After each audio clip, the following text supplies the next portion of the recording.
From seemingly out of nowhere, Viltrox has evolved into this lens-making powerhouse. And if Fujifilm doesn't step up their game soon, there might not be any reason to buy their native lenses.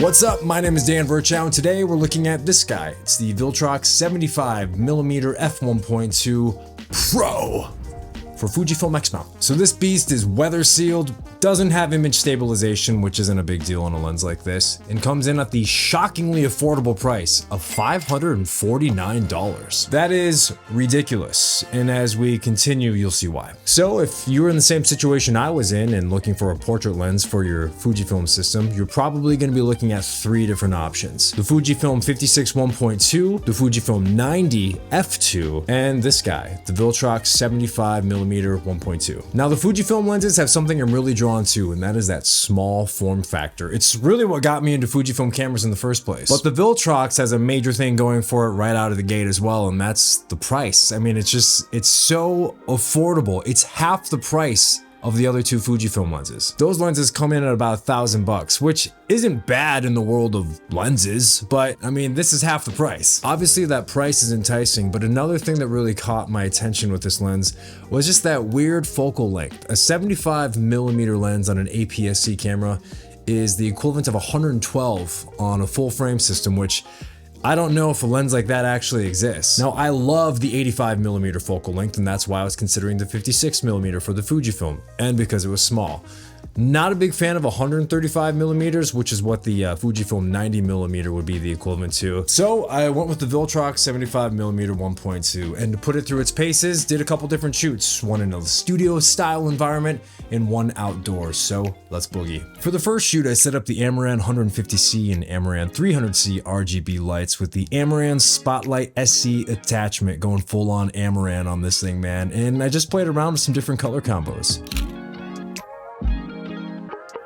The autofocus on the lens was great, and I really like how these photos turned out. It can definitely be a little tricky shooting indoors if you don't have much space with a focal length like this, but that's just something to consider if you're going to be doing some shoots inside. For the second shoot, we drove out into the depths of the desert to see how the 75mm does in natural light, and the short answer to that is excellent. I also took out the Canon R5 with the EF 85mm 1.4 just to see how it would compare to the 75, and right away I was starting to second guess myself about picking up the 75 because that Canon 85 just always looks so good. But then once the sun went down a little bit, I was way back into the 75mm. It's just so sharp, and the colors it produces, they just look great. Shout out to Courtney for helping me out in this shoot. She was an absolute trooper because it was real chilly out. It was cold. It's cold. It is cold out here. It's supposed to be the desert. It's supposed to be warm. It's cold. The 75mm is really just primarily a portrait lens, so you probably won't be doing like a lot of environmental shots with it, but if you're looking for a good photographic challenge, this might be the way. I mean, that 112mm full frame equivalent is just an odd focal length. It's tricky, so if you're up to it, why not? When it comes to video, the 75-1.2 is probably not a lens that you're going to find yourself using very often. It's just not really made for that. If you do wind up using this for some video stuff, you probably want to use it with the tripod, because when you have a long focal length like that, handheld footage, it's tough. Let's face it, no one's going to buy this lens with video in mind as their primary use case. But if you do, there's going to be some great depth of field, I guess. You'll have that going for you. Alright, let's talk about the pros of the Viltrox 75-1.2. The image quality, it's great. And when you combine that with the super affordable price that this comes in at, it's kind of a no-brainer if you're in the Fujifilm system. This lens only costs $549 brand new, and it can seriously compete with some of my Canon portrait lenses that cost well over $2,000, and that is just... that's crazy. As for cons with the Viltrox 75-1.2, I'd have to nitpick if I was really gonna look for one, and I guess that nitpick would just be the size. And it's not even a problem. It's not a problem at all. This is not a big lens. It's a lot more like normal size, I suppose you could say. But for a Fujifilm camera, it's fine, especially on the X-H2S. But let's just compare it. I mean, this is the Fujifilm 33mm. A lot bigger than that one. A lot heavier too. And then there's the 16mm 2.8. I mean, these are two totally different lenses, but you get what I'm saying. Like, I got into Fujifilm cameras because of the size. I like the small lenses, I like the small bodies, and this kind of loses the plot of that just a little bit, but it's okay because it's still small. Just comparing it here to like this RF 50mm lens. This is a Canon lens. This thing is way bigger, way heavier. This is not a problem. The size is not an issue, but if we had to nitpick. So let's wrap this up. If you're looking for a great, high quality, great image quality, super affordable lens for your Fujifilm system, this is it. And I know that this is a bit of a hot take, bold statement, but I feel like a lens like the Viltrox 75mm 1.2 is a system seller. And by that, I mean, a lens like this is a great reason to get into the Fujifilm X-mount if you're thinking about it. If you're not in yet, you kind of just, you can't not have this lens if you want to do some portraits. It's so affordable.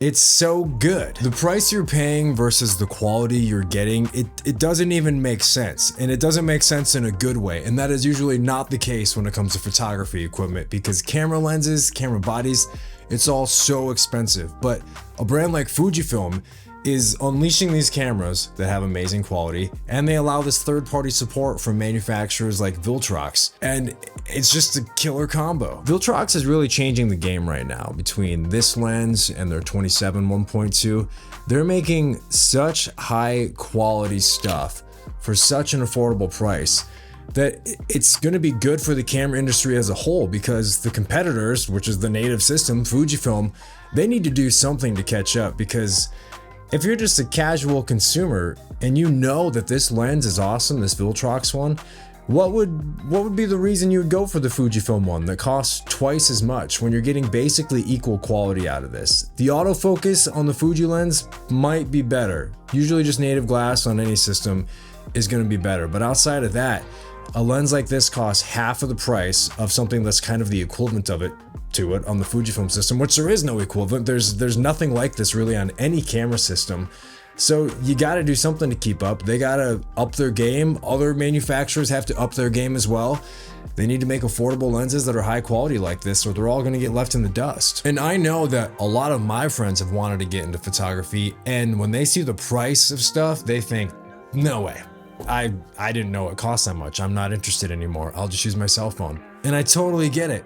Camera equipment is really expensive, but kind of not anymore because of companies like Viltrox. And you know, Fujifilm makes really affordable stuff too, just not as affordable as the Viltrox stuff. Viltrox has gotten me excited about this year in camera tech. I mean, I'm always excited every single year for whatever's going to come out, but they've changed things.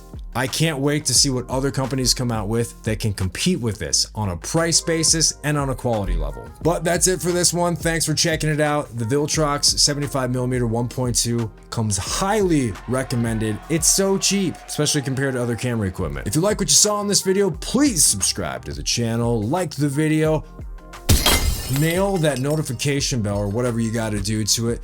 Be in touch. Comment below if you have this lens and what your thoughts are on it. And until next time, be like this lens. Be excellent. That was lame.